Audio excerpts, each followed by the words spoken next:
Bem, professor. Vamos iniciar? Podemos iniciar. Começo por agradecer a todos os presentes, agradecer ao professor Hélder dos Santos Nhabanga. Um obrigado infinito ao professor Mário Tavares por ter aceito, depois de um período de longa negociação, quer pela sua agenda, quer exatamente por estranhar quem são os da CBS, porque que a CBS quer esta palestra, para que serve esta palestra, quem vai servir. Tivemos que responder um conjunto, uma bateria de perguntas para trazer para a nossa CBS o professor Mário Tavares. Para nós muito nos honra, muito nos prestigia ter o professor Mário Tavares da Silva a dar este webinar, dar esta aula, que de certa maneira vai marcar a mudança do conceito ou dos elementos cognitivos de que já temos sobre ética, certamente que nos trará algumas e outras novidades para enfrentar esta grande responsabilidade. Como sabemos todos, não há nenhum tipo de relação sem que não haja ética. As minhas palavras de agradecimento mais uma vez ao professor Mário Tavares da Silva, que aceitou estar presente na CBS. Professor Mário Tavares da Silva, a sala é sua, a CBS é sua, por favor. Obrigado. Muito obrigado. Bom dia, não sei se me estão a ouvir bem. Sim, muito bem. Muito bem.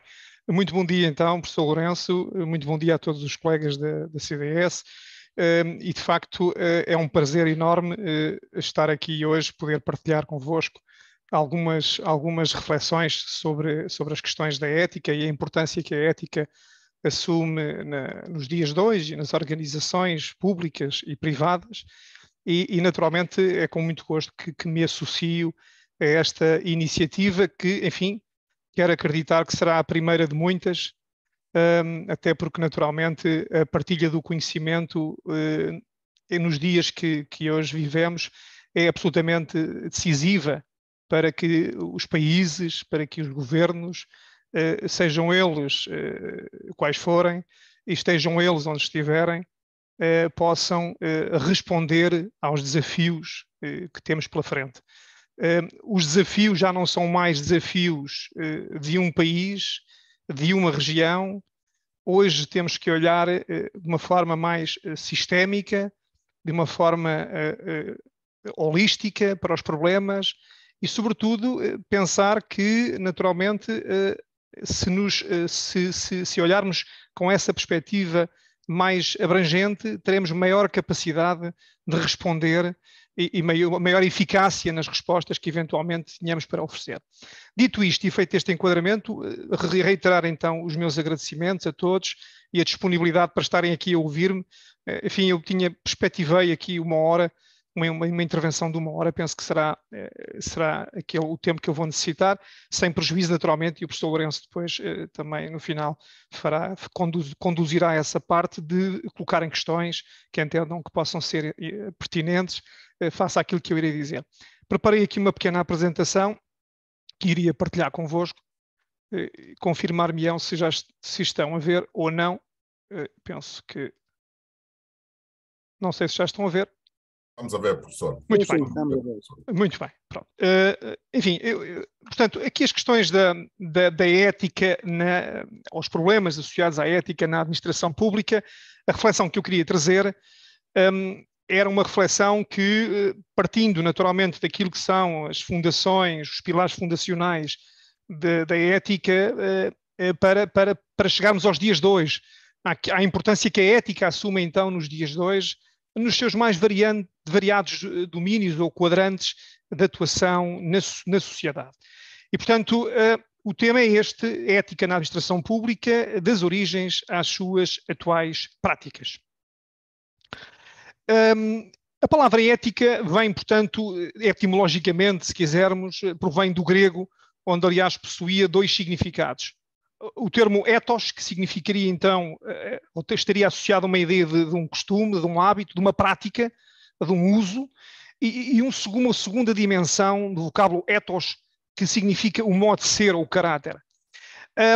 Digamos que, do ponto de vista daquilo que é hoje a ética, e já lá iremos mais à frente depois desenvolver esta parte, esta reflexão que Aristóteles nos começa por oferecer na sua obra Ética Nicômaco, que aliás é uma obra de referência para percebermos o enquadramento fundacional dos problemas da ética, acaba por ser hoje um pouco aquilo que nos traz para as questões da ética nos mais variados domínios de atuação da sociedade.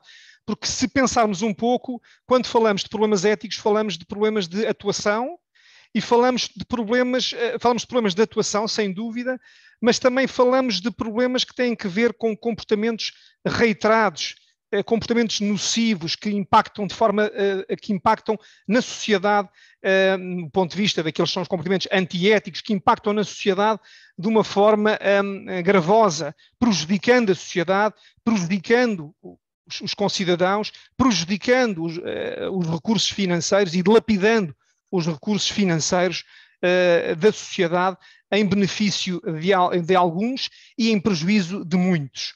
E, portanto, a ideia que está aqui subjacente é uma ideia que, de facto, apesar de fundacionalmente estar associada a Aristóteles, ela hoje tem a plena aplicabilidade prática. Eles são, pois, inseparáveis do ponto de vista daquilo que devemos entender hoje por ética. São duas dimensões do conceito de ética que temos que ter sempre presentes quando tratamos de comportamentos humanos. Porque quando falamos de ética, antes de falarmos de questões legais e de questões regulamentares, de questões de natureza normativa, aquilo a que estamos a referir em primeira linha são questões de comportamento humano, de formas de atuação humana, de motivações, digamos, de comportamento, de atuações de caráter, que têm que ver, sobretudo, com a formação que também, muitas das vezes, cada um de nós tem, com aquilo que é a sua própria educação. Depois, enfim, há aquele, como sabem, há uma construção, enfim, que é o triângulo da fraude, que explica muito bem isto, e sem dúvida que uma das partes que nunca podemos esquecer é o ambiente, todo o ecossistema em que o ser humano se desenvolve e que naturalmente pode ser maior ou menor potenciador, porque ninguém nasce corrupto. Sobre este ponto também não tenhamos, ninguém nasce corrupto, ninguém nasce com uma predisposição para fazer o mal. Digamos que há depois, durante a vida de cada um de nós e durante as várias situações que temos pela frente na nossa carreira profissional e na nossa própria vida pessoal, há determinadas situações que funcionam como um trigger, como um gatilho, uma alavanca que permitem ou que potenciam comportamentos antiéticos. E, portanto, é este ponto que eu gostaria aqui de frisar. Portanto, fundacionalmente, portanto, temos de ter presente este grande autor, Aristóteles, que trata esta questão da ética do ponto de vista filosófico, mas, no fundo, é aquilo que traduz aquilo que hoje nos traz aqui hoje. Os problemas da ética, enfim, levam-nos depois para perceber de que maneira, sendo um ramo da filosofia, que naturalmente está associado a esta ideia de comportamentos moralmente aceites de acordo com determinados princípios que orientam e disciplinam o comportamento humano, o que é que nós devemos considerar como estando certo e errado, aquilo que é bom e mau, a ideia do justo e do injusto. E, portanto, é nesta perspectiva, sobretudo, de desencriptar, descodificar as razões da atuação humana, das ações humanas, em linha com aquilo que são os princípios e os valores que orientam a sociedade e disciplinam o bem-estar individual e coletivo nessas mesmas sociedades, que nós devemos colocar as abordagens e a forma de refletirmos sobre os problemas éticos. Portanto, estamos a falar de comportamentos humanos e comportamentos humanos que são tidos em consideração ou que são avaliados face a uma pauta de valores, face a uma pauta de princípios axiologicamente orientadores da sociedade e da vida em sociedade. E, portanto, o que devo fazer, como devo agir, qual é a melhor forma de viver, porque esta questão da melhor forma de viver tem que ver, como iremos ver mais à frente, com as questões da ética ambiental, por exemplo, que é um tema interessante que muitas vezes é esquecido nas abordagens que se faz com as éticas, mas é um tema muito interessante que tem que ser naturalmente convocado. Temos o problema da ética na justiça, e portanto, eu, como comecei por dizer, a ética tem de facto esta característica de ser transversal a todas as atuações humanas e a todas as áreas de intervenção na sociedade. A ética jurídica, os tais princípios éticos, morais, que orientam a conduta dos profissionais do sistema de justiça, e aqui falamos naturalmente de todos os atores que desenvolvem a sua ação, como juízes, os procuradores do Ministério Público, os advogados, os solicitadores, enfim, todo o pessoal que está envolvido no apoio ao próprio exercício da profissão forense. E, portanto, todos eles têm um papel central nesta ética da justiça. Também a ética médica. A ética médica que hoje, nas questões, sobretudo ligadas à utilização dos dados e também à própria manipulação genética, aos consentimentos informados, a parte da relação médico-paciente, a ideia também, se quisermos, em alguma medida, da ética na pesquisa médica, que é central. Lembrem-se, por exemplo, da questão dos estudos científicos, não é? Que têm que seguir de acordo com padrões internacionais, rigorosas orientações éticas, garantindo a proteção dos próprios participantes, a lógica dos grupos de controle, a validade dos resultados obtidos, os problemas que têm que ver hoje, mais do que nunca, com a eutanásia ou o suicídio medicamente assistido aqui em Portugal. Esta discussão foi tida durante muitos anos e foi recentemente regulamentada. Portanto, toda esta dimensão de atuação dos profissionais ligados ao exercício da prática médica e na relação que têm com o paciente, trazem para cima da mesa as questões associadas a valores éticos fundamentais. Também a ética nos negócios, esta sem dúvida alguma, absolutamente central naquilo que tem que ver com a proteção dos interesses financeiros dos próprios Estados. A ética empresarial tem sobretudo que ver com isto, com toda a pauta de valores que os atores que desenvolvem a sua ação no âmbito das relações empresariais, no âmbito da procuradoria em termos de contratação pública, no âmbito da responsabilidade social das próprias empresas. Porque não nos podemos esquecer, quando falamos da ética dos negócios, um dos aspectos centrais na lógica empresarial é a obtenção do lucro. E, por vezes, o lucro funciona aqui como um trigger ou um gatilho para comportamentos que são, por si só, antiéticos. E, portanto, há aqui também este fine-tuning que tem que ser encontrado, este balanceamento, este ponto de equilíbrio. Portanto, também aqui, do ponto de vista da ética nos negócios, absolutamente central. A ética ambiental.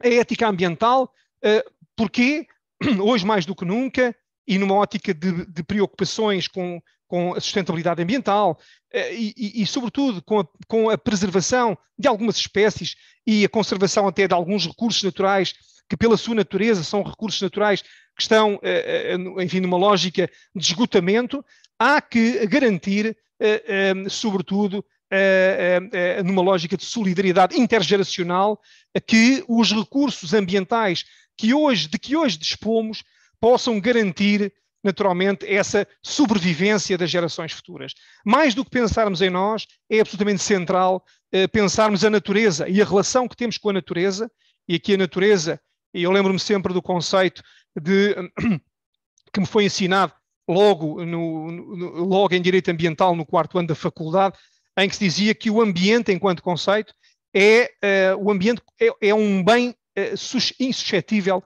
insuscetível de apropriação individual exclusiva. Portanto, o ambiente não pode ser apropriado por mim, nem por nenhum de vocês. O ambiente é algo que, sendo um bem difuso, é um bem de apropriação coletiva.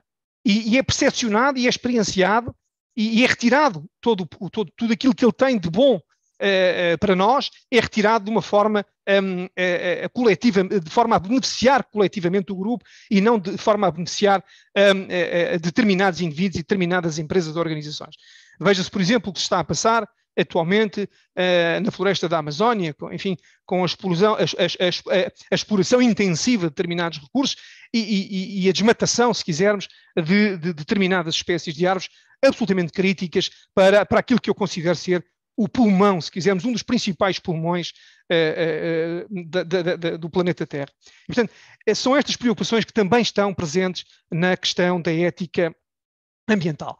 A ética alimentar, que também não está dissociada da anterior, a ética alimentar numa ótica, se quisermos, de relação, se quisermos, da nossa relação com os alimentos e com as escolhas, se quisermos, que fazemos face àquilo que são os nossos alimentos, aquilo que traduz, no fundo, as nossas opções de consumo enquanto seres humanos, e isto também é absolutamente central, porque há aqui também se quisermos, uma implicação moral das nossas decisões, das nossas escolhas, das nossas práticas alimentares, porque aquilo que nós fizermos terá naturalmente impacto no grupo, terá impacto na sociedade, no coletivo em que nos inserimos, e portanto é também importante não esquecermos essa relação que existe nas nossas opções com aquilo que depois é o benefício ou o prejuízo que é impactado nos nossos concidadãos e naturalmente no próprio ecossistema das espécies animais que estão em causa. E, naturalmente, aqui o tema que é grato ao professor Lourenço e à CBS, e, naturalmente, o tema que tem estado na ordem do dia e que eu irei depois desenvolver com mais pormenor, que é o tema da ética tecnológica. Eu chamava-lhe assim, ética tecnológica, que engloba, naturalmente, uma multiplicidade de áreas em que se inclui a robótica, a cibersegurança, a nanotecnologia, a privacidade digital, a segurança cibernética, o ChatGPT, enfim, todas estas dimensões que são naturalmente a internet, a própria internet das coisas, todas estas dimensões são trazidas hoje neste grande chapéu que é a ética tecnológica. É, portanto, um campo de estudo, se quisermos, uma área de estudo que aborda as questões, ou que visa a responder a questões que têm a ver com o uso, eu diria até mais, com a concepção, com o uso, com o desenvolvimento e com o impacto das novas tecnologias. E, portanto, a preocupação desta ética tecnológica é garantir que nesta linha, se quisermos, nesta linha de montagem daquilo que são as soluções tecnológicas para o desenvolvimento dos Estados, haja a preocupação de resolver as questões éticas e, naturalmente, de não criar condições para que o próprio uso dessas novas tecnologias possa em si mesmo constituir algo que é antiético ou que possa em si mesmo constituir um problema do ponto de vista ético, os tais dilemas éticos que têm que ver precisamente com esta explosão tecnológica a que temos vindo a assistir. Há até autores, na Universidade de Oxford, aliás, um conjunto de estudos muito interessantes sobre uma, se quisermos, uma pseudo-algoritmização, se quisermos, da própria administração pública. Portanto, a ideia de que a administração pública está, e se lembrarmos a concepção, por exemplo, de uma administração pública mais, a burocracia de que falava Max Weber, a tal ideia de burocracia que está associada às administrações públicas e à concepção da administração pública numa lógica hierárquica vertical, que naturalmente é aquela que caracteriza as administrações, está hoje a ser substituída por uma ideia por esta ideia maior, mais abrangente, de algoritmização da própria administração pública, e isto traz uma implicação direta. É que enquanto Max Weber apresentava uma concepção, se quisermos, de burocracia assente na pessoa humana, no homem, a partir do momento em que há esta algoritmização da administração pública, estamos numa dimensão tecnológica, numa dimensão em que o homem é substituído por um algoritmo. E, portanto, isto traz implicações do ponto de vista das lógicas verticais e das lógicas hierárquicas que estão associadas ao modelo weberiano de burocracia e ao próprio modelo weberiano de organização das administrações. Mas, enfim, é um outro tema que apenas tem aqui reflexo do ponto de vista do enquadramento. Aquilo que naturalmente os Estados fazem e procuram desenvolver é depois um conjunto de mecanismos que permita endereçar aquelas preocupações que aqui estamos a falar, preocupações do ponto de vista ético. Aqui em Portugal, enfim, temos alguns instrumentos e era essa partilha que eu iria fazer convosco. A partilha que naturalmente que parte dos instrumentos que estão ao nosso dispor e que podem ser mimetizados por outras administrações, por outros Estados, para procurar responder também aos novos desafios e naturalmente, prevenir as questões da ética. Temos um conjunto de princípios, uma denominada Carta Ética, com um princípio de serviço público, princípios de legalidade, da justiça, da imparcialidade, princípios da igualdade, sobretudo da proporcionalidade de atuações, o princípio da colaboração e da boa-fé, o princípio da qualidade da informação. Hoje em dia vivemos numa sociedade de informação, uma sociedade de Big Data. Portanto, não trabalhamos, enfim, a ideia dos documentos, o papel, naturalmente, é uma ideia importante, relevante do ponto de vista organizacional, mas hoje, mais do que o papel, é importante termos presente que trabalhamos com dados. Dados que estão em nuvens, em clouds. Dados que são, enfim, que nós estamos em Portugal e temos dados na Islândia, guardados num servidor, algures, sob a responsabilidade de uma empresa multinacional, enfim, a ser gerida, protegida do ponto de vista de ataques de cibersegurança, do ponto de vista da proteção de dados. Portanto, há de facto esta ideia de transdimensionalidade ou transnacionalidade, ou de, se quisermos, uma ideia de cross-border do ponto de vista da abordagem dos problemas da informação e dos dados relevantes para aquilo que são as organizações e para a gestão e para a organização e gestão das próprias organizações. Portanto, é muito importante partirmos desta base de que a própria informação e a própria natureza da informação que temos hoje em dia é diferente. E temos que pensar os problemas éticos também partindo desta base de que a natureza da informação que estamos a tratar é também ela diferente do ponto de vista do seu suporte. É um suporte desmaterializado, é um suporte digital e isso naturalmente traz desafios maiores para as organizações. E depois os princípios da lealdade, o princípio da integridade, dos comportamentos probos, dos comportamentos eticamente impolutos por parte dos funcionários, por parte dos dirigentes, por parte dos responsáveis políticos, por parte dos responsáveis das próprias organizações não governamentais, por parte dos responsáveis das organizações do terceiro setor, do setor social, que apoiam as comunidades e que recebem fundos também destinados ao apoio dessas comunidades. É muito importante que não haja vazios do ponto de vista daquilo que são as exigências éticas e as exigências de controle. E as exigências de comportamentos absolutamente acima de qualquer suspeita. Ninguém está acima de qualquer suspeita. Todos temos que fazer prova de vida no que toca às questões da ética. Ninguém pode sair ou excluir-se do barco.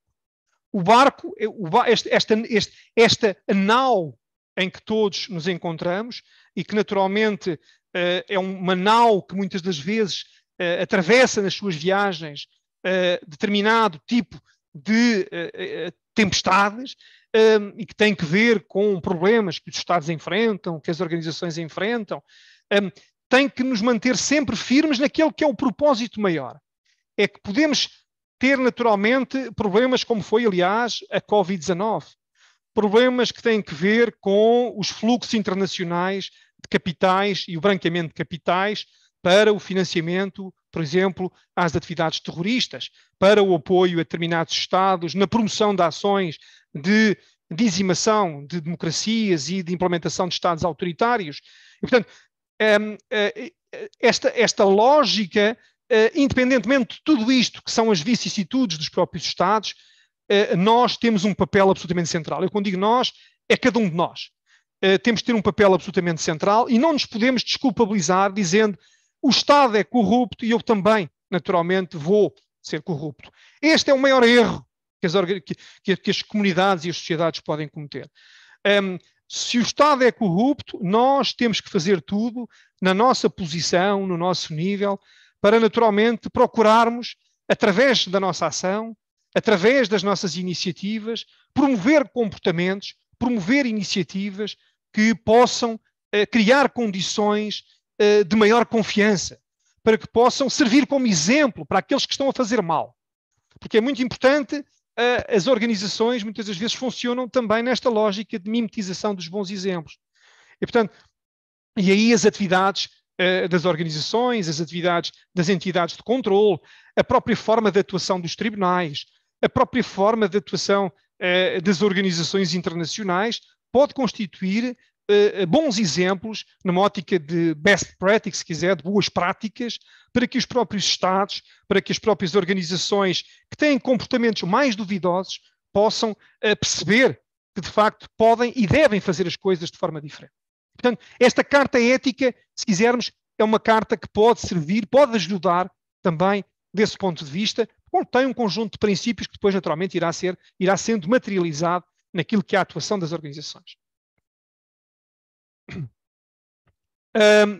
Isto porquê? Porque não pode ninguém ficar para trás. Não pode ninguém ficar para trás. Nós não podemos, nós temos de facto os chamados ODS, uma agenda muito exigente para o desenvolvimento dos Estados e para o desenvolvimento da comunidade em geral, da comunidade internacional em geral, e nós, de facto, erradicar a pobreza, erradicar a fome, a qualidade na própria saúde e na prestação de cuidados médicos essenciais às populações, uma educação de qualidade. Sem educação, sem comunidades com níveis de literacia aceitáveis, não há desenvolvimento. Portanto, se não houver preocupações com incremento de políticas de maior literacia das comunidades, de incremento de políticas de maior literacia digital das comunidades, naturalmente vai haver sempre cidadãos de primeira, cidadãos de segunda e aqueles que, enfim, que não serão, nem sequer serão cidadãos, porque estarão completamente excluídos e à margem da própria sociedade. E, portanto, porque não têm condições para poder endereçar aqueles que são os desafios absolutamente centrais para conseguirmos todos, coletivamente, responder àqueles que são os Objetivos de Desenvolvimento Sustentável. A igualdade de género, a água potável e saneamento. É absolutamente inaceitável que haja ainda Estados, países no mundo, que não tenham uma rede de saneamento básico e que não tenham sequer água para beber. É absolutamente inaceitável que isto continue a existir em pleno século XXI. Portanto, também aqui uma preocupação.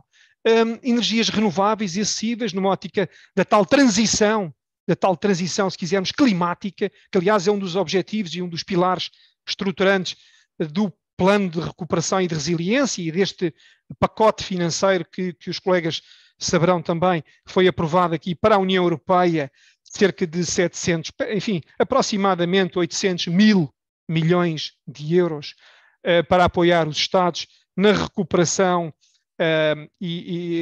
na recuperação económica pós-pandemia Covid-19. Também o ODS 8, o trabalho digno, crescimento económico, indústria, inovação, infraestruturas. Temos que criar linhas de valor absolutamente essenciais para o desenvolvimento dos países. Temos que ver que os Estados têm que perceber que criando estruturas que permitam um desenvolvimento económico, criando condições para que isso também possa trazer maior emprego, para que isso possa potenciar o desenvolvimento económico, para que isso possa gerar riqueza para o país e naturalmente maiores e melhores remunerações para os trabalhadores e para aqueles que desenvolvem as suas atividades, e será um fator, será todo um ecossistema que mitiga, baixa drasticamente o risco de comportamentos antiéticos. Porque quando temos emprego para alguns e não emprego para todos, e quando aqueles alguns ganham, enfim, eu diria, aquilo que os muitos outros enfim, ganharão numa percentagem ínfima, nós naturalmente temos um problema de desigualdade e naturalmente isso provocará a curto prazo outros problemas mais graves, como o aumento dos índices de corrupção, de práticas fraudulentas e outro tipo de abordagens, enfim, de natureza reprovável. Também o ODS 11, cidades e comunidades sustentáveis, produção e consumo sustentáveis, a ação climática, a proteção da vida marinha ligada também à questão claramente da ética ambiental, a proteção da vida terrestre, ética ambiental. O 16, o ODS Paz, Justiça e instituições eficazes. É preciso que as instituições funcionem. As instituições não podem apenas existir, não podem apenas estar no papel. As instituições têm que existir, têm que funcionar de forma eficaz. Funcionar de forma eficaz significa têm que cumprir aquela que é a sua missão. No caso de um tribunal, tem que aplicar naturalmente a lei de forma imparcial. Tem que aplicar a lei de forma ou de acordo com aquilo que são os princípios de organização democrática de um Estado de Direito democrático. É disto que estamos a falar. E, portanto, se as organizações existem apenas no papel e se não saem do papel, naturalmente, não vale a pena existirem, porque elas se são organizações que estão capturadas por alguns, naturalmente, não valerá a pena que essas organizações existam. E esse é um aspecto central para muitos Estados, ainda muitos Estados espalhados pelo mundo, em que, de facto, os sistemas de justiça, pura e simplesmente, são sistemas de justiça ao serviço dos próprios governos e, portanto, a não atuarem de forma independente. E depois, naturalmente, as parcerias para a implementação dos objetivos e esta, aliás, se quisermos, este nosso webinar é um bom exemplo, é um exemplo das boas parcerias e por isso é que eu abracei desde a primeira hora este convite do professor Lourenço. É de facto um exemplo de como nós, a milhares de quilómetros que estamos de distância, podemos partilhar conhecimento, podemos disseminar conhecimento, podemos fazer com que os outros, e naturalmente eu também próprio, porque isto é sempre uma aprendizagem nos dois sentidos. Vocês também, ao estarem aqui hoje, e certamente com as dúvidas que terão e as dúvidas que colocarão no fim, também me ajudarão a crescer e também, naturalmente, trarei algum valor para deste webinar. Portanto, isto não é uma via de um sentido único, é uma via de dois sentidos. Aliás, e estas parcerias é a melhor concretização, é a concretização, diria, mais exemplificativa desta lógica bidirecional que deve existir, bidirecional e, se quisermos, multidirecional, que deve existir entre os Estados e na partilha daquilo que são a concretização dos próprios objetivos de desenvolvimento sustentável entre os Estados. Cultura organizacional é absolutamente central. É muito importante, e eu já aqui fui falando um pouco nisto, que as organizações funcionem bem, que as organizações funcionem de acordo com aquilo que são os princípios e os valores éticos que regem a própria administração, que regem a própria comunidade, e isso é absolutamente central para inspirar confiança nos próprios stakeholders, que são os cidadãos, que são aqueles que se dirigem às organizações para pedir determinados serviços, para poder, naturalmente, apresentar os seus requerimentos. E aqui, no iceberg da cultura, há de facto esta parte visível, as normas e os comportamentos, em que estamos a falar concretamente da parte, se quisermos, das estruturas, dos processos, que são a parte visível que está dentro da organização. Depois há uma parte, se quisermos, menos visível, que são os valores que as pessoas têm, as atitudes, e aqui estamos a falar, se calhar, de alguma dificuldade, às vezes, se eles estão escondidos, é porque a liderança é uma liderança também pouco desenvolvida, uma certa frustração com os próprios processos, e aqui, naturalmente, temos que pensar em filosofias, estratégias para endereçar outras formas de abordar estes problemas, e depois a lógica, e se quisermos uma dimensão mais subliminar, que são a tal cultura desalinhada, se quisermos, a parte invisível do iceberg que está debaixo d'água e na parte mais profunda, que são no fundo as percepções, os sentimentos, aquilo que são as preocupações de todos e de cada um de nós, e que muitas vezes, como não partilhamos com os nossos consortes, com os nossos pares, tendemos depois a deixar-nos cair no precipício e naturalmente a criarmos situações mais complicadas para nós. Sim, estão-me aqui a perguntar se depois poderão ter a carta ética. Com certeza que sim. Facultarei toda a documentação. Código de ética é também absolutamente central. Eu aqui faria um overview mais rápido. o código de ética é absolutamente central. Qualquer organização tem que ter um código de ética. Em questão aqui, está aqui o exemplo do Plano de Recuperação e Resiliência, que eu trouxe apenas precisamente como exemplo. Porquê? Porque também o Plano de Recuperação e Resiliência aqui na Europa tem a vantagem, ou os planos de recuperação e resiliência têm a enorme vantagem de trazer as novas discussões em matéria de controle, em matéria de auditoria, em matéria de compliance, de comportamento ético, em matéria de, se quisermos, de atuações probas por parte daqueles que são, enfim, ou que estão ao serviço da administração e também dos privados que interagem com essa mesma administração. Portanto, temos aqui um exemplo que eu depois também partilharei convosco através do link. Isto está tudo em fonte aberta, não é informação sigilosa. Nós temos no nosso site, fica apenas aqui a primeira página para que tenham uma ideia, com os vários princípios elencados, basicamente alinhados com os princípios que estão na Carta Ética, e portanto eu aqui dispensaria mais qualquer referência. As normas de conduta, a independência, os problemas das acumulações de funções. É muito importante esta questão da acumulação de funções, porque muitas das vezes na acumulação de funções, a acumulação de funções surge porque naturalmente o vencimento, as pessoas têm vencimentos baixos e portanto procuram outras atividades que lhes permitam ter uma remuneração adicional, um extra na sua remuneração. O problema é que depois, quando são situações são situações de fronteira, quando as atividades são atividades de grande proximidade, pode haver aqui um risco de conflito de interesses, pode haver aqui, se quisermos, até um problema de alguma incapacidade de desenvolver bem e de forma eficaz aquelas que são as suas tarefas principais. Imaginem, por exemplo, o caso de um enfermeiro que faz um banco de horas de 12 horas num hospital, num serviço de urgência, e depois ainda vai fazer uma outra prestação de serviços com mais 8 horas ou mais 10 horas num hospital privado. Imaginem, quer dizer, se estamos a falar 12 mais 8 ou mais 10 horas, estamos a falar de 22 horas de serviço. Ora, o dia tem 24 horas. Portanto, a menos que alguém seja dotado de poderes, enfim, sobrenaturais, eu diria que este enfermeiro, por muito competente, por muito zeloso, por muito profissional e empenhado que seja, o risco de poder não endereçar de forma eficaz as suas responsabilidades é naturalmente muito grande.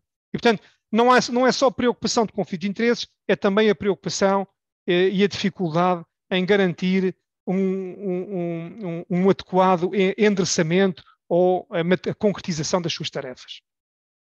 Também a parte da detecção e comunicação de fraude ou corrupção, isto tem que ver com o whistleblowing, com a proteção dos denunciantes. É uma matéria absolutamente crítica que a Europa, a União Europeia, endereçou através da chamada diretiva ou whistleblowing.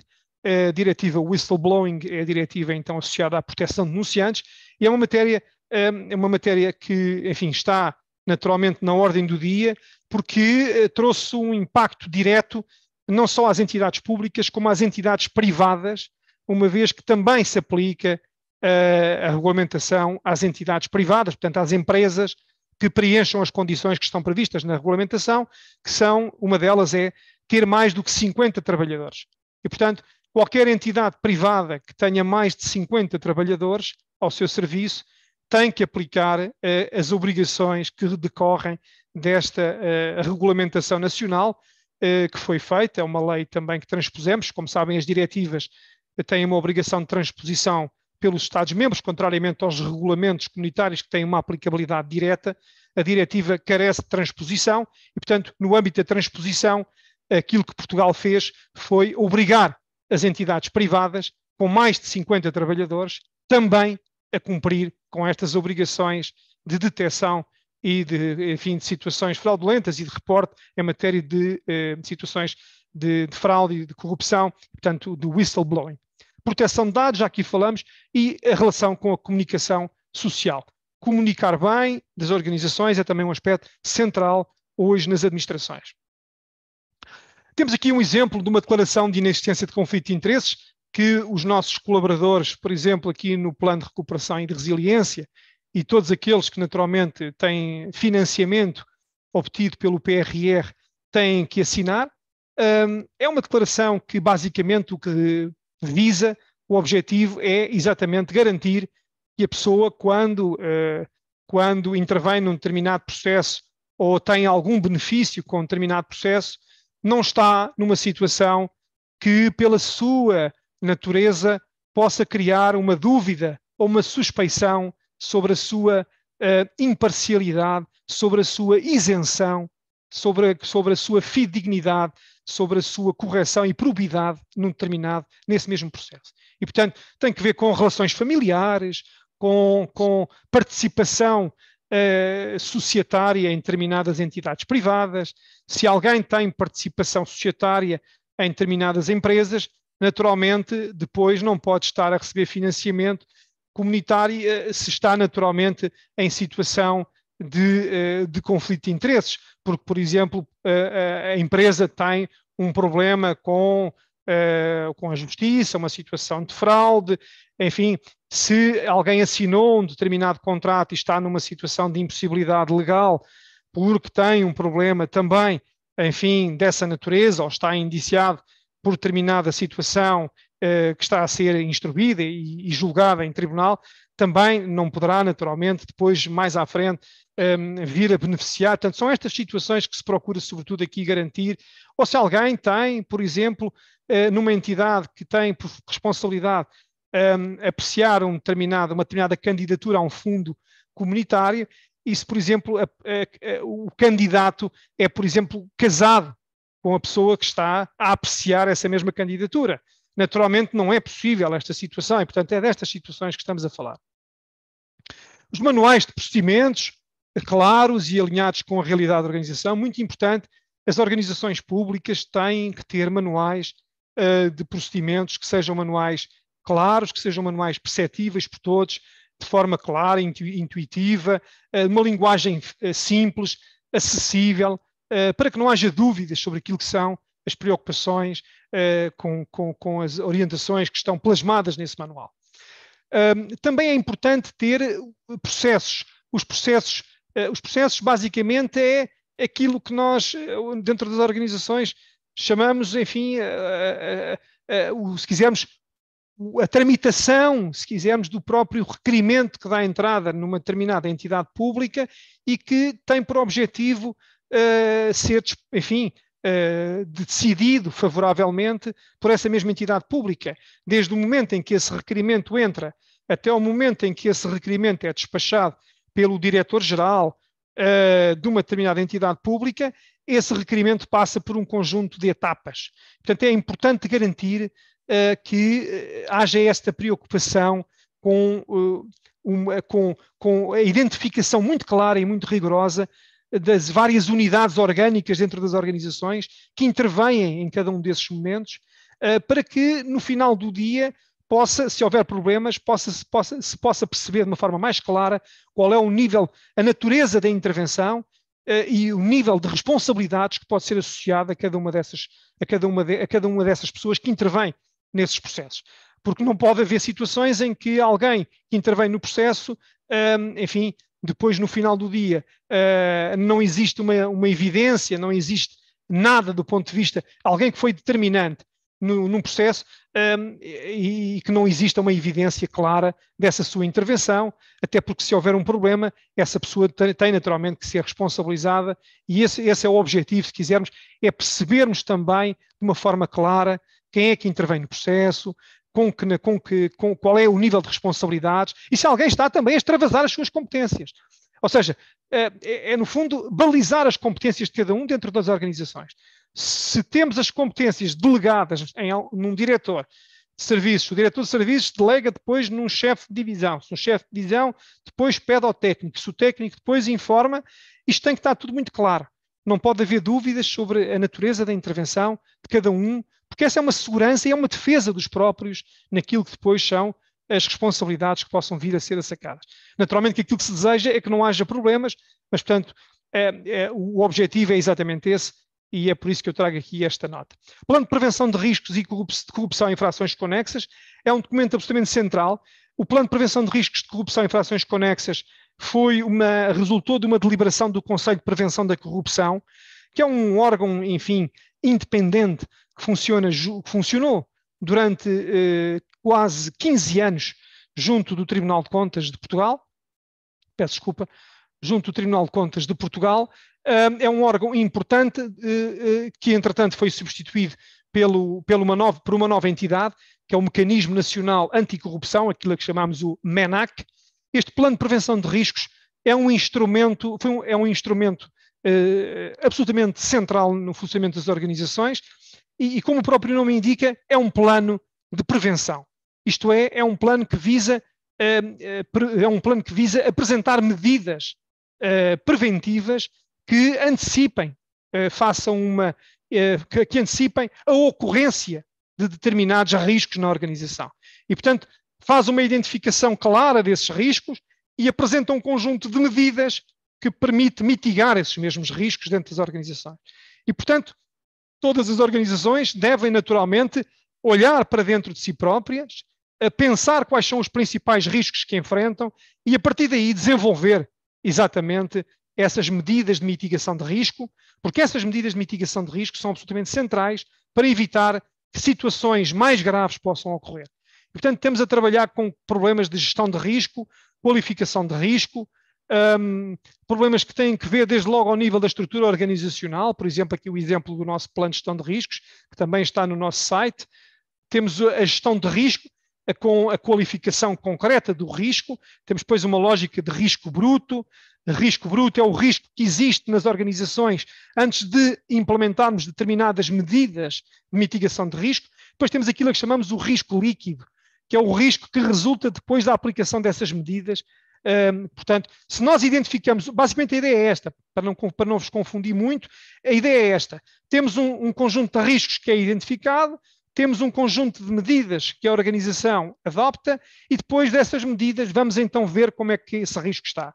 Porque se as medidas responderam ao risco, naturalmente o risco bruto que estava cá atrás, naturalmente que baixou e, portanto, o risco líquido que temos no fim é um risco mais baixo do que aquele que tínhamos no ponto de partida, que era o risco bruto. A ideia é basicamente esta, mas o nosso documento está disponível e eu depois enviarei os links e podem ver com mais calma. Whistleblowing, portanto, a proteção de denunciantes, absolutamente central. O novo regime do whistleblowing, basicamente, ideias muito, muito centrais: proteção de denunciantes. Portanto, aqueles que têm conhecimento das infrações, naturalmente devem, com sentido de responsabilidade e para proteção das próprias organizações, denunciar essas situações, situações irregulares, mas também é preciso criar condições para que esses cidadãos, para que esses funcionários da administração possam fazê-lo com absoluta segurança e com confiança, isto é, sem risco, porque aquilo que não pode acontecer é que aqueles que denunciam essas situações irregulares sejam depois perseguidos por denunciar essas mesmas situações e, por regra, são perseguidos precisamente por aqueles que eles próprios denunciaram. E isso é que não pode acontecer dentro das organizações, e este regime do whistleblowing o que vem precisamente criar, ou pelo menos obrigar as organizações, é criar mecanismos de proteção dos denunciantes. E, portanto, instituições públicas e privadas, ações de sensibilização, sobretudo dentro das organizações, acho que é um ponto importante, um passo importante que qualquer organização pode desde já desenvolver, é também disseminar essas ações de formação, de boas práticas, de sensibilização para estas questões de denúncia responsável, de denúncia controlada positivamente, isto é, uma denúncia em que se dá garantias ao denunciante de que não há retaliação por essa denúncia e, naturalmente, garantir que no final do dia a sociedade funcione de uma forma mais transparente e que os comportamentos antiéticos não possam fazer caminho, porque é também funcionar como um travão dentro das organizações, aqui isso não ocorre. A existência de adequadas estruturas de controle, aqui naturalmente é a minha área, e, portanto, é muito importante garantir dentro das organizações que haja mecanismos, gabinetes de auditoria, gabinetes de compliance, que haja preocupações de controle que naturalmente estes gabinetes, estes colaboradores terão que ter independência do ponto de vista do seu funcionamento, porque se naturalmente reportarem de forma quase, eu diria, uma lógica quase hierárquica, todas as situações que estão a acompanhar, enfim, no limite podemos ter problemas, porque imaginem alguém que tem um gabinete de compliance ou de auditoria numa organização e que tem que resolver uma denúncia contra o seu próprio diretor-geral ou contra o seu próprio presidente. Naturalmente, se tiver que reportar ao próprio presidente ou ao diretor-geral que está a analisar uma denúncia que lhe foi apresentada contra ele próprio, vejam a situação em que essa pessoa fica. E, portanto, tem que ser criadas aqui condições, um ambiente e mecanismos de segregação da própria atuação destas estruturas dentro das organizações, estruturas de controle e de acompanhamento destes temas, que garantam precisamente essa independência, ou que deem algumas condições de independência de funcionamento a essas mesmas estruturas. E aqui o tema central agora, que é o tema do dia, e foi o desafio adicional que o professor Lourenço me lançou, ligado à inteligência artificial. Este é aqui um print screen aqui da Press News, enfim, sobre o Artificial Intelligence Act, que é a primeira regulação, a primeira regulamentação em inteligência artificial que a União Europeia tem vindo a trabalhar. É uma notícia datada de 8 de junho, portanto é uma notícia recente. A inteligência artificial, se quisermos, no âmbito da sua estratégia digital, a União Europeia tem de facto mostrado preocupações em regulamentar os problemas da inteligência artificial, garantindo também desse modo melhores condições para o desenvolvimento desta tecnologia inovadora. Sem dúvida, ela pode criar muitos benefícios, não tenhamos dúvida sobre isso: melhores cuidados de saúde, transportes mais seguros e limpos, um fabrico mais eficiente da energia, um fabrico mais eficiente ao nível das linhas de produção e do funcionamento das próprias empresas e indústrias ligadas, enfim, à produção intensiva, e também uma energia mais barata e mais sustentável. E nesta medida, em abril de 2021, a própria Comissão Europeia avançou com um quadro regulamentar para a inteligência artificial. Segundo essa proposta inicial que a União Europeia apresentou, a Comissão Europeia apresentou, os sistemas de inteligência artificial que podem ser utilizados naturalmente em diferentes aplicações são, se quisermos, analisados, e esta é a parte que interessa aqui reter, e classificados de acordo com um risco. A palavra risco é aqui absolutamente central quando se fala em novas tecnologias e no risco na perspectiva do risco que representam para os próprios utilizadores. Os diferentes níveis de risco, naturalmente, na ótica daquilo que foi a proposta inicial da Comissão Europeia, implicarão um maior ou menor nível de regulamentação. A ideia central é esta. E, portanto, quando e se estas normas, espera-se que naturalmente elas venham a ser aprovadas, em breve, serão as primeiras regras, se quisermos, da primeira regulamentação com músculo a ser aprovada pela União Europeia sobre inteligência artificial, eu diria mesmo a ser aprovada a nível mundial sobre esta temática da inteligência artificial. E mais uma vez aqui temos, se quisermos, um triângulo, que eu acho aqui a fonte, como podem ver, é a própria Comissão Europeia. Esta documentação está em fonte aberta, eu depois terei muito gosto em também enviar-vos, mas aqui naquilo que eu queria partilhar-vos, aquilo que a Comissão Europeia faz, a proposta que apresenta, estratifica-se em 4 níveis de risco, se quisermos, um nível que é unacceptable risk, portanto, risco inaceitável, um highest risk, um risco elevado, um limited risk, que é o risco amarelo aqui, um risco limitado, e um baixo, um mínimo risco em que não haveria obrigações. As práticas nocivas da inteligência artificial, que constituam uma ameaça clara à segurança, aos meios de subsistência, aos direitos das pessoas, devido a um risco inaceitável que criam. E, portanto, estamos a falar aqui nesta unacceptable risk, que seria a primeira categoria, se quisermos, nos sistemas de inteligência artificial que utilizam técnicas subliminares, manipuladoras ou prejudiciais, ou então que explorem grupos vulneráveis, por exemplo, grupos vulneráveis específicos, por exemplo, os grupos com disabilities, portanto, as deficiências físicas ou mentais. Os sistemas de inteligência artificial utilizados pelas entidades públicas para fins de pontuação, de score social. Isto é uma forma de discriminação, quer dizer, não podemos utilizar os sistemas de inteligência artificial para andar a categorizar pessoas ou grupos de pessoas e a dizer que umas são melhores que outras. Quer dizer, isto é extremamente complicado do ponto de vista ético. E, portanto, estas entrariam no vértice do triângulo, nas tais práticas de inteligência artificial proibidas, porque comportam um unacceptable risk, se quisermos. E também sistemas de identificação biométrica à distância, que aliás já existe, por exemplo, em Singapura e no Japão, em tempo real. No caso da Covid-19 foi utilizado com grande eficácia para conseguir fazer um controle da deslocação de cidadãos, mas isto levanta questões éticas muito relevantes. Enfim, que daria seguramente uma outra aula, mas ficam apenas com esta sinalização. Portanto, também os sistemas de informação biométrica à distância, em tempo real, em espaços acessíveis ao público, são de facto, exceto no número limitado de casos, como foi o caso, por exemplo, da Covid-19, estes sistemas de identificação biométrica são de facto as tais práticas, na ótica da proposta que está a ser equacionada, são então as tais práticas proibidas. Depois, ao nível do risco, do alto risco, estamos a falar aqueles que têm um impacto negativo na segurança das pessoas ou nos seus direitos fundamentais. E aqui temos dois grandes grupos, se quisermos.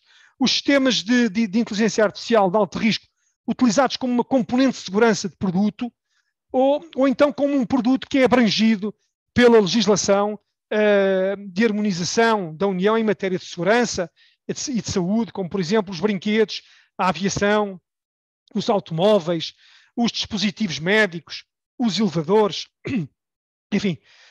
Depois temos também, se quisermos, os sistemas de inteligência artificial de alto risco, implantados aqui naquilo que a Comissão propõe como 8 domínios específicos: identificação biométrica e categorização de pessoas singulares, gestão e funcionamento de infraestruturas críticas, a própria educação e formação profissional, o emprego e a gestão dos trabalhadores, a parte, veja-se, por exemplo, na Organização Internacional do Trabalho, que já está a desenvolver alguma pesquisa e algum trabalho relevante nesta área, sobretudo ao nível da própria ocupação profissional de cada um de nós e na lógica do upskill e do reskill, que naturalmente vai ter que ser endereçado, e sobretudo na substituição e na supressão de algumas atividades profissionais, porque a inteligência artificial vai colocar problemas a esse nível, vai haver atividades que vão deixar de fazer sentido, e vai haver atividades que podem ser reconfiguradas, redesenhadas, do ponto de vista daquilo que é o seu escopo em termos de tarefa, e naturalmente isto implicará que as próprias pessoas que estão afetas a essas atividades sejam também elas recalibradas do ponto de vista funcional, sejam elas recapacitadas, a lógica do reskill, para que possam endereçar essas novas responsabilidades. E naturalmente também a esse nível a própria União Europeia está alerta, digamos assim. Também a gestão da migração, do asilo e do controle de fronteiras estará aqui incluído nestes sistemas de alto risco, que é este segundo layer, a cor de laranja, que aqui vem. Falava ainda também dos outros sistemas de alto risco, dentro desta categoria laranja, que estarão sujeitos a um conjunto de novas regras, mediante aquilo que a Comissão propõe como seja uma exigência de uma avaliação de conformidade ex ante, portanto, que será feita de forma anterior. Assim, por exemplo, os fornecedores de sistemas de inteligência artificial de alto risco, de acordo com a proposta, terão que ser obrigados a registar os seus sistemas numa base de dados a nível da União Europeia, gerida pela própria Comissão, antes de colocar esses mesmos serviços no mercado ou de os pôr a funcionar. Isto é muito importante porque os fornecedores dos sistemas de inteligência artificial que atualmente existem não são regidos pela legislação da União Europeia e, portanto, deste ponto de vista, terão que realizar esta avaliação de conformidade, demonstrando que cumprem, nessa medida, os novos requisitos de conformidade para os sistemas de inteligência artificial de alto risco e que podem utilizar, se quisermos, a marcação, o rótulo da União Europeia. Apenas os sistemas de inteligência artificial de alto risco utilizado para a identificação biométrica exigiriam, digamos assim, uma avaliação de conformidade. Finalmente ainda, ou pelo menos aqui neste terceiro layer, no layer amarelo, no limited risk, estaremos a falar de obrigações de transparência. Os sistemas de IA que aqui estamos a falar, que apresentam um risco limitado, são os sistemas que interagem com os seres humanos. Estamos a falar dos chatbots, por exemplo, os sistemas de reconhecimento de emoções, os sistemas de categorização biométrica, ou mesmo os sistemas de inteligência artificial que geram ou manipulam conteúdos de imagem, os áudios, os vídeos, as deepfakes, enfim. E aqui estamos a falar de uma obrigação, de um conjunto limitado de obrigações de transparência. Portanto, é absolutamente central perceber que estas questões, ou pelo menos que este layer amarelo de transparency para situações de limited risk, são situações que não são situações que não comportem risco. Têm um risco limitado, mas que tem que ser endereçado com estas obrigações de transparência. Finalmente, aqui o layer da base da pirâmide de low and minimal risk, em que não haveria obrigações. Sem obrigações, portanto, todos os outros sistemas de inteligência artificial, que não aqueles que eu identifiquei anteriormente, que apresentem um risco mínimo ou um risco baixo, podem ser desenvolvidos na União Europeia, no fundo, sem estarem sujeitos a quaisquer obrigações legais ou adicionais. No entanto, a União Europeia, e este aspecto é relevante, a União Europeia propõe a criação de códigos de conduta. Portanto, códigos de conduta para incentivar, basicamente, os fornecedores destes serviços ou destes sistemas de IA de risco baixo ou risco mínimo, a aplicar voluntariamente os requisitos obrigatórios para os sistemas de inteligência artificial de alto risco. Portanto, isto é muito interessante. A Comissão Europeia tem a percepção clara também de que mesmo no layer mais baixo, no layer, se quisermos, mais permissivo, que é o layer da No Obligations Low and Minimal Risk, que é o layer da base da pirâmide, em que haveria, de facto, quase que uma zona de impunidade, a Comissão Europeia, no fundo, incentiva os fornecedores a aplicar estes códigos de conduta, o que também, em certa medida, traduz um reconhecimento de que mesmo neste layer inferior existem preocupações que a Comissão Europeia e a União Europeia não quer deixar passar em claro. Sobre o ChatGPT, naturalmente, o ChatGPT tem aqui, e o ChatGPT, de facto, traz aqui um desafio adicional. É que o ChatGPT vem pôr em causa, se quisermos, aquilo que era esta proposta inicial da União Europeia em matéria de inteligência artificial. E vem pôr em causa porquê? Bom, no início de 2023, como sabem, o ChatGPT, de facto, conquistou o mundo. Quer dizer, sobre essa matéria, não tínhamos dúvidas, foi, de facto, digamos, eu diria que o evento que marca o início do ano. E muitos de nós utilizaram já o ChatGPT em alguma circunstância, seja para criar um poema, seja para escrever um artigo, seja para responder a exames, quer dizer, no fundo, seja até mesmo para ver o que é que ele é capaz, seja para perguntar quem é que é o rei, enfim, o rei, o Dom Afonso Henriques, seja para perguntar, enfim, o que é que acha sobre a eutanásia. O ChatGPT tem, de facto, essa grande capacidade de endereçar um conjunto de respostas. Mas há aqui pormenores, há aqui alguns aspectos que eu gostaria de trazer e que, basicamente, vão obrigar, provavelmente, a uma revisitação daquele triângulo que estava lá atrás e que eu vos apresentei em matéria de inteligência artificial. O nível de avanço, de facto, do ChatGPT levou muitas organizações nacionais e internacionais a discutir, e tem sido um tema recorrente aqui nos fóruns a nível nacional, dos potenciais benefícios que esta nova tecnologia traz. No entanto, não tínhamos dúvidas que, apesar de todo este grande entusiasmo que está associado à utilização do ChatGPT, o ChatGPT também traz algumas preocupações sobre possíveis abusos de sistemas semelhantes ou mais avançados de inteligência artificial. E porquê é que eu digo isto?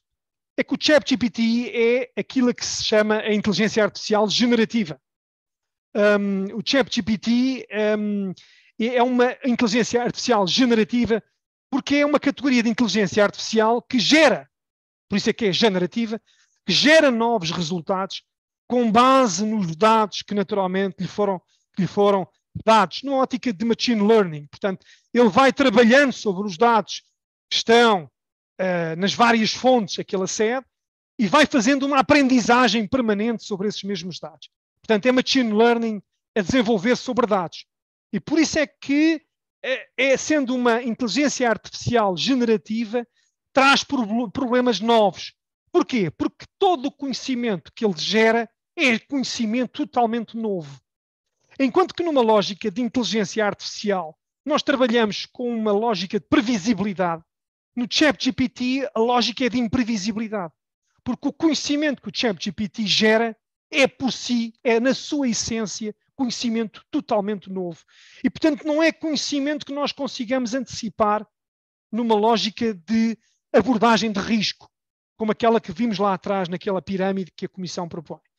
E, portanto, isto vem, de facto, baralhar o jogo, vem baralhar as cartas e obrigar, naturalmente, a uma nova reponderação sobre a capacidade que a regulamentação da inteligência artificial possa ter para endereçar as preocupações associadas à utilização do ChatGPT. A inteligência artificial generativa traz, portanto, estes grandes desafios que têm que ver com os dados da própria aprendizagem, em que a tecnologia ChatGPT assenta, portanto, ele trabalha sobre dados e gera novos conhecimentos, e também os recursos, isto é, aquilo que o ChatGPT gera, o conhecimento que ele gera, que é um conhecimento novo. E, portanto, para que a inteligência artificial funcione, é necessária, sem dúvida, a tal Big Data, a grande quantidade de dados. Quantos mais dados, melhor a aprendizagem, quantos mais dados, maior o incremento, se quisermos, da sua aprendizagem e, naturalmente, maior o nível de desenvolvimento e também, naturalmente, os conteúdos que ele vai apresentar.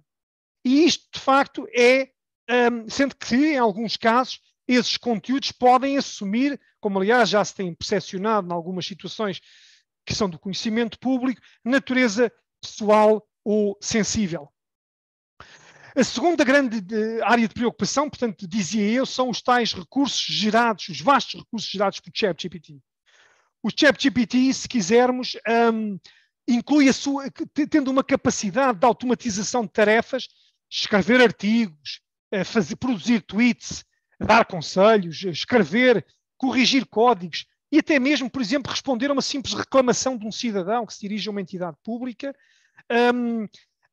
naturalmente traz problemas associados porque acaba por, gerando novo conhecimento, gerando conhecimento não imprevisível, não é conhecimento que se consiga de forma ex ante antecipar risco. E, portanto, este é o tema central, se quisermos, que está em cima da mesa e que naturalmente irá ser endereçado. Eu aqui estava a passar simultaneamente o caso de algumas utilizações, por exemplo, ao nível da Europol, este relatório de 27 de março de 23 para a utilização do ChatGPT, também uma notícia recente, 31 de maio, European Union Commission issues internal guidelines on ChatGPT. Portanto, há um conjunto de orientações internas da União Europeia já na utilização do ChatGPT. Aqui está Generative AI, portanto, a lógica da inteligência artificial generativa. E, portanto, todos estes temas estão a ser tratados pelas mais variadas organizações e, naturalmente, trazem desafios acrescidos para as entidades e para os Estados e para os governos e, naturalmente, para a União Europeia e para as organizações internacionais.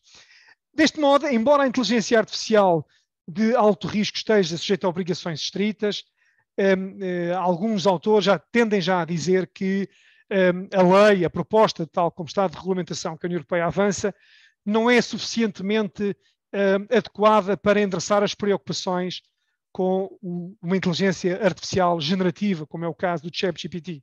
Portanto, esta é a grande dificuldade, se quiserem, e com isto avançaria na apresentação. Esta é talvez a grande dificuldade do ChatGPT, que, assumindo uma natureza de inteligência artificial generativa, na ótica de produção de novos conteúdos e de novo conhecimento, não é suscetível de enquadramento numa ótica de abordagens de risco, como sucede com a inteligência artificial que nós lá atrás analisámos naquela pirâmide de risco que a Comissão apresentou na sua proposta. Eu diria mesmo que, em prática, o ChatGPT é aquilo que o usuário quiser, é aquilo que o utilizador quiser. Se o utilizador quiser que ele responda a uma pergunta de baixo risco, o ChatGPT responderá. E naquele momento, naturalmente, não será ou não estará a funcionar como uma inteligência artificial de alto risco. No entanto, se algum de vocês, ou eu próprio, colocarmos ao ChatGPT uma pergunta de alto risco, naturalmente, o ChatGPT dará uma resposta que também ela poderá comportar conteúdo sensível de alto risco.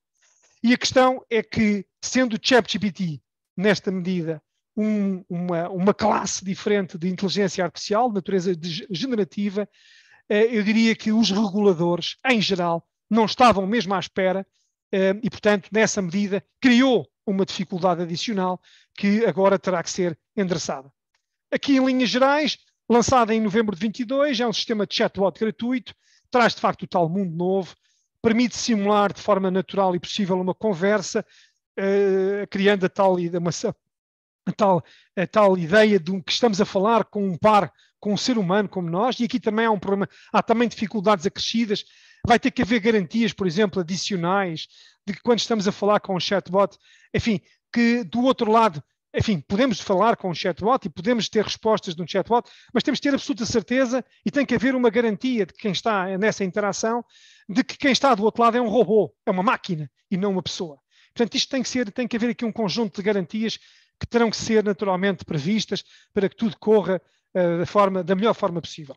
Funciona então num modelo de autoaprendizagem e recorre a uma variedade de aplicações. E, portanto, eram estas as ideias centrais sobre o ChatGPT e quais são, enfim, em síntese, em linhas gerais, as principais, se quisermos, os principais riscos que o ChatGPT traz. Um elevado risco de enviesamento ou de distorção. As informações que são fornecidas aos seus utilizadores, como eu já aqui fui dizendo, constroem-se tendo por base um enorme volume de dados. Basta pensar na circunstância desses dados, por exemplo, se poderem apresentar, em alguma medida, contaminados por qualquer tipo de estereótipos, sejam de natureza de género ou mesmo de natureza racial. Portanto, vejam também, e aqui de facto temos um problema de risco de enviesamento ou distorção. Um risco e uma forte limitação na clara compreensão de contexto. Aqui porquê? O ChatGPT, como eu disse, trabalha a partir de textos que são gerados naturalmente e, portanto, pode conduzir no limite o utilizador a uma deficiente interpretação, se quisermos, da resposta que o próprio sistema está a oferecer perante uma determinada pergunta que é feita ao sistema. E, portanto, ao fornecer uma resposta, pode haver do lado do utilizador uma deficiente interpretação sobre essa resposta e temos também aqui um problema do ponto de vista da utilização tecnológica desta ferramenta. No plano dos riscos éticos, a potencial utilização do ChatGPT com finalidades maliciosas e, portanto, através da produção e disseminação de notícias falsas, as tais fake news, eu já aqui falei, no problema da disseminação ou da utilização dos fundos públicos de financiamentos, enfim, ou da utilização de dinheiros públicos de forma fraudulenta e corrupta para financiamento de Estados na disseminação, ou na proliferação de Estados corruptos, ou na manutenção de Estados corruptos e autoritários, e através de offshores e de fluxos internacionais dissimulados, que permitem naturalmente criar condições para enfim, condições de perigo e de desestabilização dos próprios Estados e dos governos, criando, enfim, alarme social e trazendo, de facto, perturbação naquilo que é a paz social que as comunidades têm de ser. E depois o risco de utilização indevida, mal intencionada ou mesmo, enfim, abusiva desta ferramenta. Quais são, então, as medidas que podemos adotar para endereçar estes riscos, naturalmente, e com isto estamos a caminhar para o fim? As medidas que podemos adotar que podem endereçar eficazmente a proteção dos dados dos diferentes utilizadores ou que possam mitigar o risco de uma utilização incorreta ou desvirtuada da tecnologia do ChatGPT, uma estratégia prudencial de mitigação de riscos, garantir a privacidade e a segurança na utilização da própria ferramenta, a parte da sensibilização é fundamental, capacitação ética dos programadores, este aspecto é muito importante, porque estamos a falar de programação na base, portanto, criação de algoritmos, também a sensibilização e a capacitação dos utilizadores e da sociedade em geral, relativamente à utilização e aos riscos associados a essa utilização imprudente ou maliciosa desta, que é, sem dúvida, uma relevante tecnologia. Só garantindo tudo isto é que estaremos em condições de termos uma utilização benéfica para a humanidade, que ao fim e ao resto é aquilo que o ChatGPT visa servir e que eu próprio, confesso, já tenho utilizado e já agora também acho que é fundamental para, enfim, para as próprias academias e universidades, como é o caso da CBS, poderem, enfim, incrementar com uma regulamentação ética clara, com normas de utilização claras para os seus estudantes, para os professores, para o corpo docente, para o corpo discente, para os investigadores, poderem desenvolver investigações interessantes com a utilização do ChatGPT, sem dúvida. E terminaria com aquilo que é a minha lente, a lente que eu gosto sempre de apresentar, que traduz no fundo aquilo que eu aqui fui falando ao longo desta sessão de formação, que já vai longa. O exemplo vem sempre de cima. Nas organizações, meus amigos, não tenhamos dúvidas, uma lógica de tone at the top. As lideranças são absolutamente centrais naquilo que são o funcionamento das organizações. Boas lideranças, lideranças empáticas, lideranças participadas, lideranças comunicativas, lideranças democráticas, lideranças que ouvem todos os stakeholders, lideranças que ouvem toda a linha hierárquica, são lideranças que naturalmente que ouvem e que naturalmente consideram e ponderam aquilo que são os contributos dados pelos vários layers da organização. São lideranças que tenderão sempre a ter maior sucesso do que lideranças opacas, do que lideranças fechadas, lideranças que não gostam de regulamentar, lideranças que não gostam da participação, lideranças que enfim, que se fecham nos processos de decisão e de facto é preciso incrementar e incentivar a cultura destas lideranças e trazer, naturalmente, motivar essas pessoas com estes perfis para desenvolver precisamente essas competências. Uma adequada cultura de risco trouxe as novas tecnologias de ChatGPT, a inteligência artificial. Vejam como, isto é muito interessante, vejam como a própria Comissão Europeia, traz a questão do risco para cima da mesa naquilo que são as principais preocupações no uso da inteligência artificial. Portanto, também aqui, na questão da ética, trago esta preocupação dos riscos e de privilegiarmos estratégias preventivas em lugar de soluções reativas. Quando reagimos ao problema, já estamos a correr contra o prejuízo. É preferível nas organizações, sejam elas públicas, sejam elas privadas, mitigarmos os riscos, criarmos condições cá atrás, evitarmos que as situações se concretizem, evitarmos que os comportamentos tomem lugar, comportamentos corruptos, fraudulentos, para que, enfim, a correção do problema é sempre mais difícil. E muitas das vezes a correção do problema, pura e simplesmente, já não consegue repor a situação no estado natural, porque o dinheiro já desapareceu, porque o edifício, porque o projeto foi concretizado em benefício de alguns, e, portanto, enfim, é sempre preferível termos uma estratégia de prevenção e não de reação. Mitigação de riscos na utilização de novas tecnologias, já aqui disse, partilha de boas práticas, é isso que aqui estamos a fazer neste dia, com este webinar, adequados canais de denúncia, também aqui falei, instrumentos de organização e de procedimentos claros para todos dentro das organizações. É muito importante que todos os níveis hierárquicos dentro das organizações percebam os instrumentos da organização. Não podemos ter instrumentos dentro da organização que só possam ser compreendidos por alguns, porque quando assim é, temos um problema. Os instrumentos, os manuais, os códigos, todos temos que perceber o que é que lá está escrito. Não podemos criar códigos que depois códigos do ponto de vista textual e do ponto de vista da sua construção e da sua concepção são instrumentos absolutamente irrepreensíveis, mas depois do ponto de vista da sua concretização tem uma baixa concretização, tem um baixo grau de adesão por parte dos seus destinatários. Porquê? Porque, por simplesmente, ninguém os compreende. Porque, por simplesmente, ninguém os percebe. E, portanto, temos de ter esse cuidado de quando desenvolvemos algum instrumento que pretendemos que alguém aplique no seu dia-a-dia, seja um funcionário, seja uma organização do setor social, seja um gabinete de um governo, enfim, temos que ter a noção exata de que os documentos, quando são feitos em matéria de ética, são feitos para serem aplicados pelas pessoas. E as pessoas, quando não os percebem, é porque os documentos estão mal escritos. A regra é básica. Quando o documento não é percebido, o problema não é do emissor, o problema não é do receptor, o problema é do emissor. Portanto, temos que olhar para o emissor é aquele que faz, no fundo, o documento, tem que ter o cuidado de fazer documentos claros, documentos que todos percebam, e isso é absolutamente central no sucesso da aplicação destas novas exigências em matéria de ética. Instrumentos legais simples e conhecidos por todos, já aqui disse, forte cultura organizacional e uma consciência individual. Uma forte consciência individual de cada um de nós para os problemas éticos, para estes novos desafios que a inteligência artificial e as novas tecnologias nos colocam, é absolutamente central. Tudo isto concorre em maior ou menor medida, eu diria que no caso das novas tecnologias, em maior medida, para um incremento de uma maior ética, de maior percepção da ética e de maior concretização das próprias boas práticas ao nível da ética na administração pública.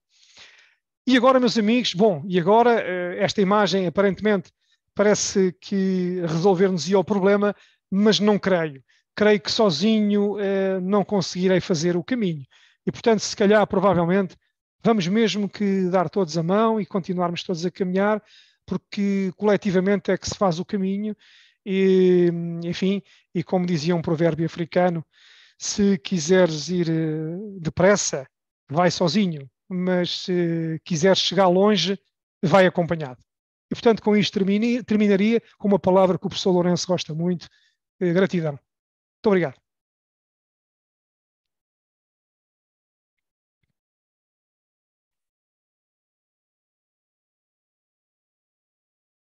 Bom dia a todos, mais uma vez. Quero agradecer a brilhante oração de sapiência que o professor Mário Tavares da Silva acabou de nos apresentar.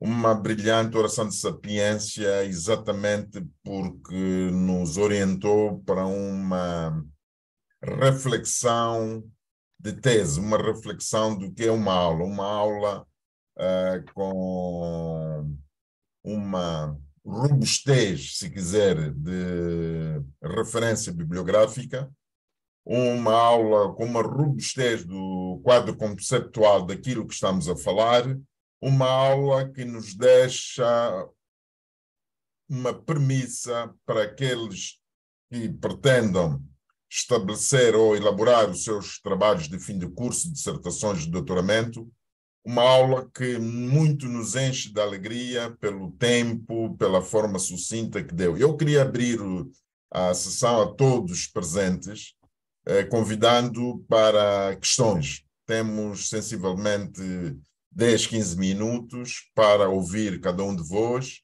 e ouvir o professor a responder às questões. Por favor, a sala está aberta.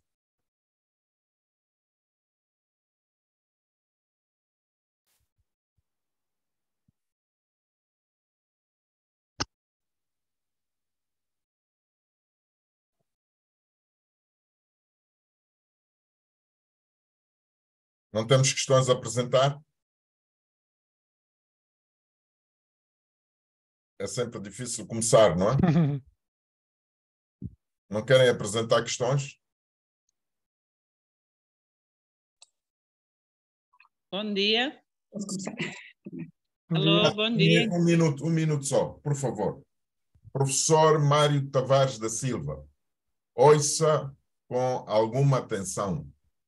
Vou apresentar a presidente da ética em Moçambique, doutora Páscoa Buc. É ela que vai falar. É ela quem a CBS agradece todo o seu apoio e todo publicamente. Nós dissemos que um dos pilares da CBS, para além de muitos outros, como o Helder, a doutora Páscoa Buc sempre alimentou a nossa escola. Portanto, agora a conversa é com os dois. Batam-se, lutem. Obrigado, doutora Páscoa. Desculpe por ter interrompido. Oh, eu é que agradeço a gentileza e a abertura de sempre. O professor Dias é um batalhador nato que não deixa oportunidade nenhuma de partilhar conhecimento e sabedoria. Bem, apresentou um pouco, pronto, estou na Comissão Central de Ética Pública, comissária de Ética Pública. Esta foi uma aprendizagem enorme, mas no fim, o que nós aprendemos é que instrumentos, possivelmente, Moçambique tem, desde políticas, desde estratégias, incluindo agora estamos a fazer a revisão da política de probidade, da lei de probidade pública, para acomodar aspectos que ao longo da implementação foram notados como frágeis.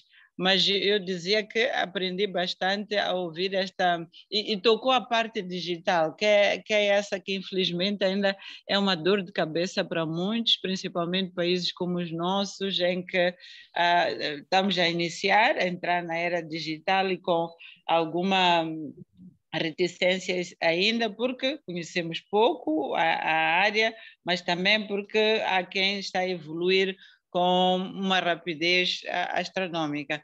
Então, era só mesmo para reconhecer que foi um momento de aprendizagem extremamente importante para mim, para a Comissão Central de Ética Pública.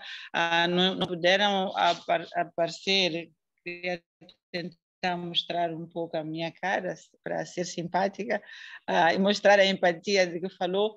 Portanto, são situações que são verdadeiras. O nosso maior desafio em Moçambique é exatamente a implementação das políticas, das regras, porque tudo está regrado. Mas esse fechar das organizações, esse achar que pronto, aprovou-se uma determinada lei, ela não é divulgada o suficiente, portanto, inibe a sua implementação. Não conhecemos algumas coisas que, estando na lei de probidade pública, até nos são benéficas, como funcionários.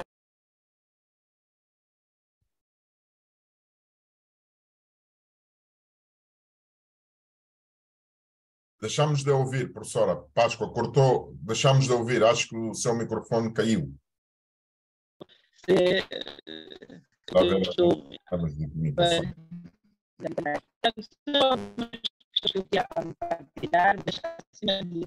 Também sou como ao momento de tempo que nos deu nós vamos via a CBS convidá-lo a fazer a palestra igual para os moçambicanos engajados. Muito obrigada pela atenção. Obrigado. Alguma questão mais? Não sei se a professora da Almoinha, não sei se é Portugal ou outro sítio, a Maria Pata quer dizer alguma coisa. Está-se a ouvir, não está? Eu queria agradecer esta fantástica aula que me trouxe mais segurança, portanto, mas muito, muito para aprender, porque realmente é uma área, a ética, que é fundamental em qualquer organização, e nós, a nível pessoal, começamos por sermos nós responsáveis e, por outro lado, para podermos levar todas estas informações aos diferentes níveis, seja na família, seja onde trabalhamos, seja a nível comunitário. Portanto, acho que é absolutamente necessário toda esta responsabilidade pessoal, começar por aí. Não?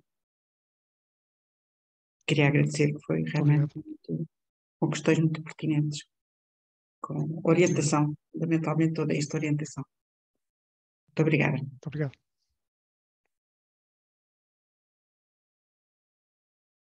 Não sei se há mais alguma questão. Eu não compreendo como é que os meus colegas, os meus partners, os meus colegas da CBS não fazem perguntas. O Abdul Fakir fez pergunta. Por que é que não fala agora? Prefere o chat? Né? Helder, tens medo de ética? Fala de ética, Helder, para ver se está tudo a correr bem. Bom dia, professor. Sim, faz favor. Sim, todo lado. Eu, na verdade, fiz o chat porque todos viajam e que muitas das vezes tem discussões de internet.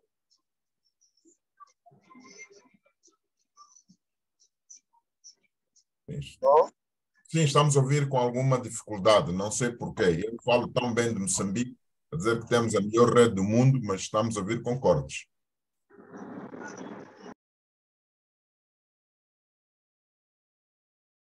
Não sei se alguém mais quer dizer alguma coisa. Não sei se está o professor Afonso Vassoa. Sei. Também está ligado à ética.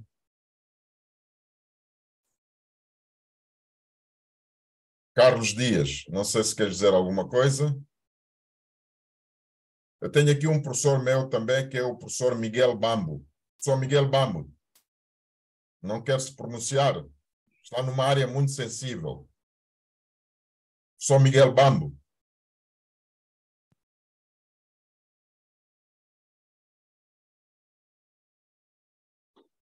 Não sei se o professor Mário Tavares quer dar algum esclarecimento à doutora Páscoa Puc. Eu agradeço, e a doutora Maria.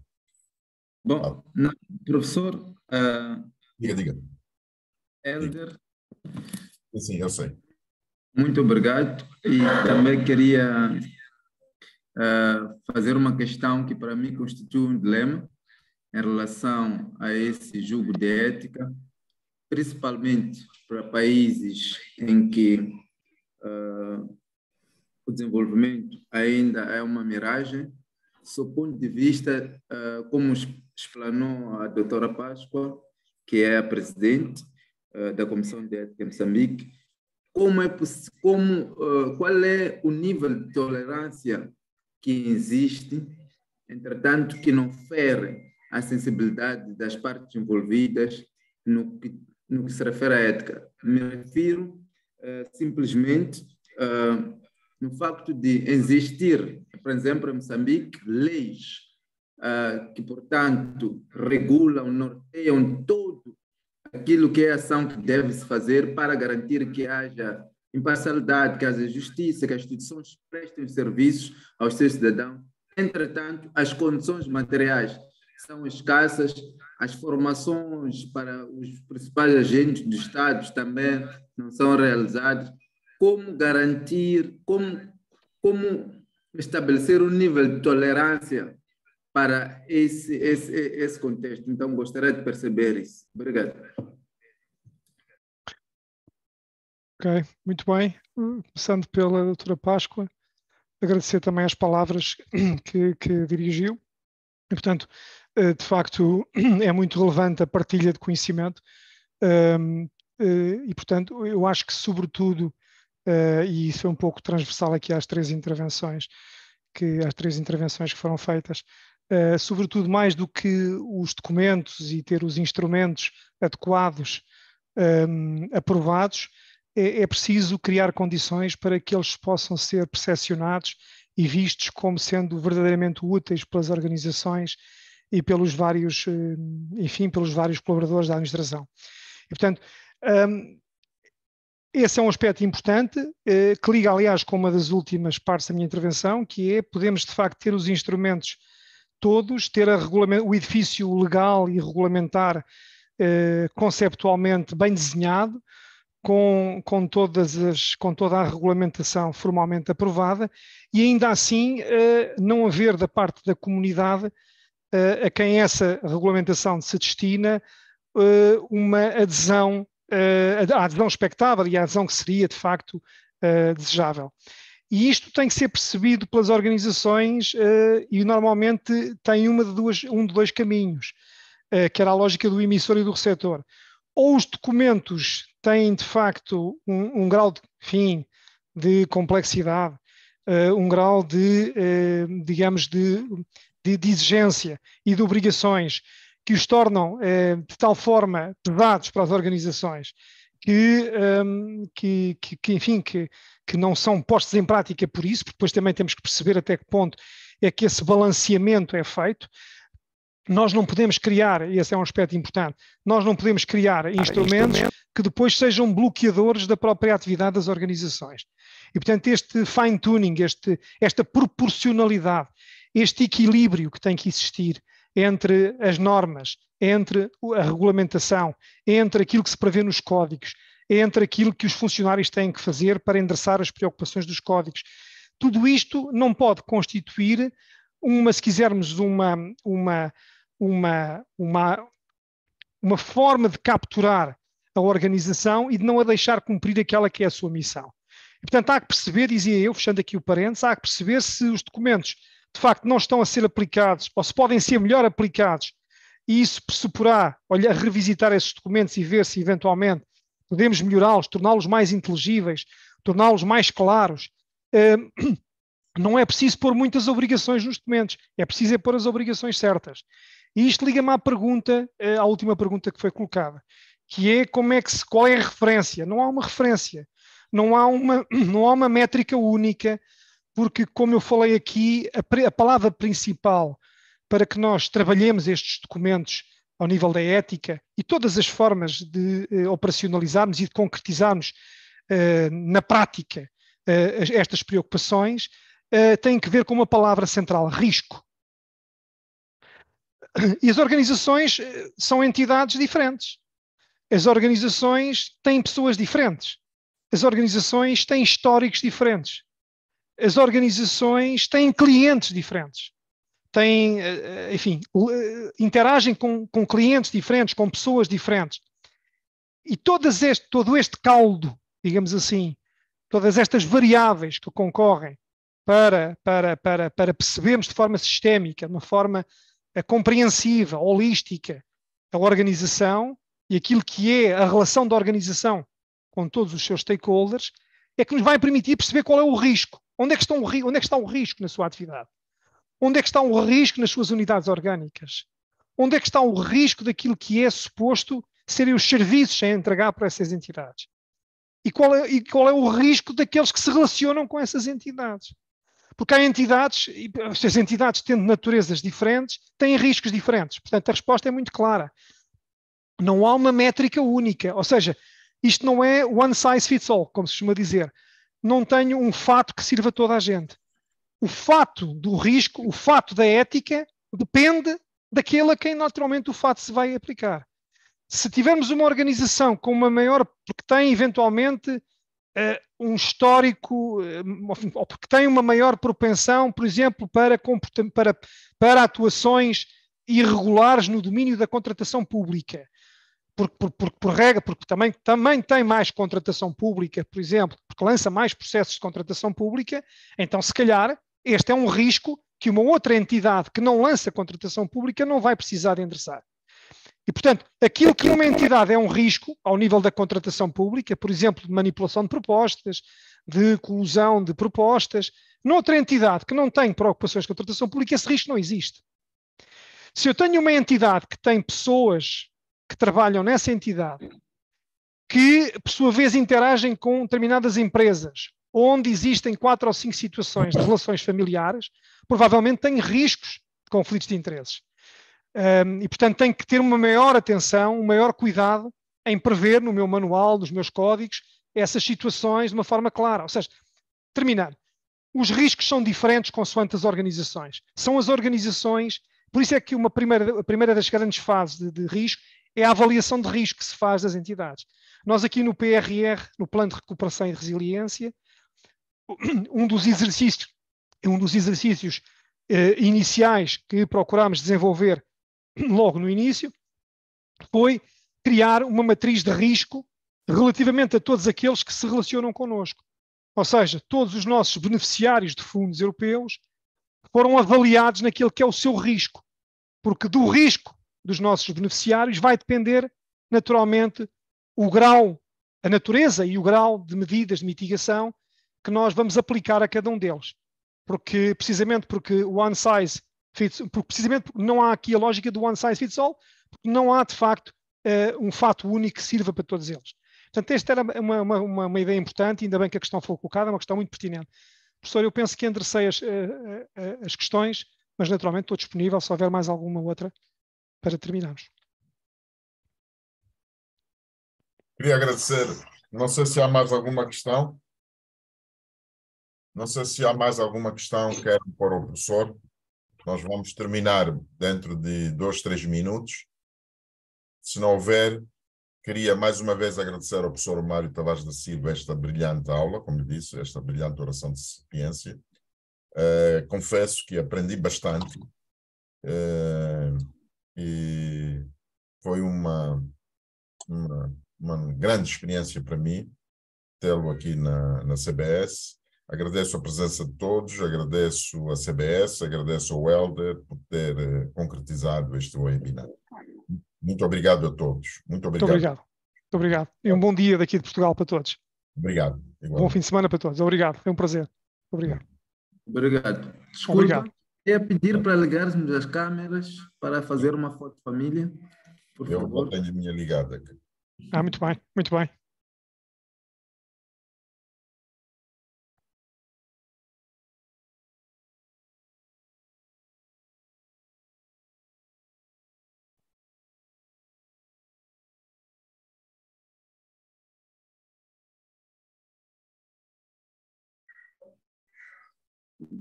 Obrigado. Obrigado a nós. Professor Mário Tavares, sabe como é que se diz obrigado na língua local, aqui em Moçambique? Vou aprender convosco agora. Força. Canemambo, Canemambo. Canemambo. Muito bem. Canemambo, yeah. Nosso muito obrigado. Obrigado. Espero que tenhamos mais aulas. Foi bastante útil a aula e deixou algumas lições que vão ser norteadores das ações da CBS e de seus parceiros no contexto de promover a ética nas instituições e na própria escola. Muito obrigado. Sobretudo a questão da tecnológica, a evolução do ChatGPT, né? Que propõe novos desafios, principalmente aos professores, aos estudantes, porque os limites agora são limites ao nível daquilo que a própria tecnologia nos dispõe. Então, é preciso que haja um nível de tolerância, que haja uma aprendizagem contínua por parte dos professores. Foi uma excelente aula e um ponto de partida, de reflexão para a nossa atuação como instituição, sobretudo de ensino, neste contexto de atuação com essas tecnologias. Muito obrigado, já tirei a foto e até breve. Até breve. Muito obrigado. Professor Lourenço, muito obrigado. Muito obrigado. E a todos, nosso Canemambo. Obrigado. Obrigado, bom dia. Um abraço. Gratidão. Gratidão. Muito Eu é que obrigado. agradeço. Eu é que agradeço. Gratidão. Obrigado. Obrigado. Obrigado. Obrigado.